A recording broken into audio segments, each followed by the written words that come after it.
I had three goals in today's lesson. The first one has to do with the overall series, and that is I want people to understand something about hermeneutics. The technical word is hermeneutics. It has to do with the biblical principles of biblical interpretation.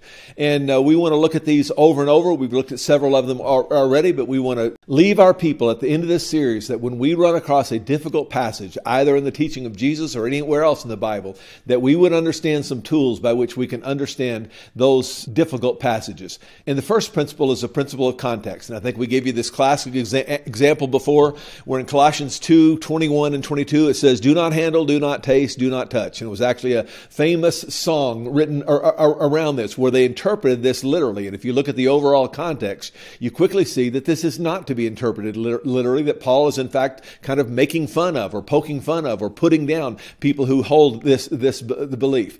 Another principle of biblical interpretation is cross-references. In other words, we want to ask the question, what else does the Bible say? Another rule of biblical interpretation is, what have the smart people said? I guarantee you, if you look at a passage and you find it difficult to interpret, other people have found it difficult to interpret as well. And we want to look at it ourselves with fresh eyes and see what the Holy Spirit would reveal to us from this passage, see what other passages say about this passage. I love that saying that goes, the Bible is an excellent commentary on the Bible. But we also want to consult the wisdom of smart people. And I would encourage you to do what I did yesterday, and that is encourage your people to collect up a pile of study Bibles over the years. Another thing we want to ask is, what do the actual words mean? And I've got an example of this from Matthew 6 and 25, 25 and following. You see the first occurrence of the word life, and if you look at the context of that occurrence carefully, you'll see that it means your stuff. Therefore, I tell you, do not worry about your life, what you eat and drink. It's your life is a synonym for what you will eat and drink.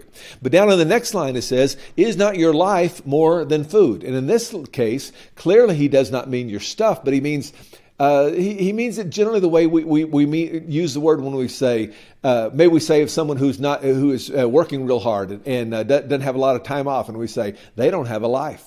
Or we would say, man, this is the life. I'm going to go hiking this afternoon. And I'd say, this is the life. And then down at the end of the passage in verse 27, it says, can any one of you by worrying add a single hour to your life? And in this case, life means longevity. In this case, actually, it's a different underlying Greek word. But we want to ask the question, what do the words mean? And then we want to ask the question, what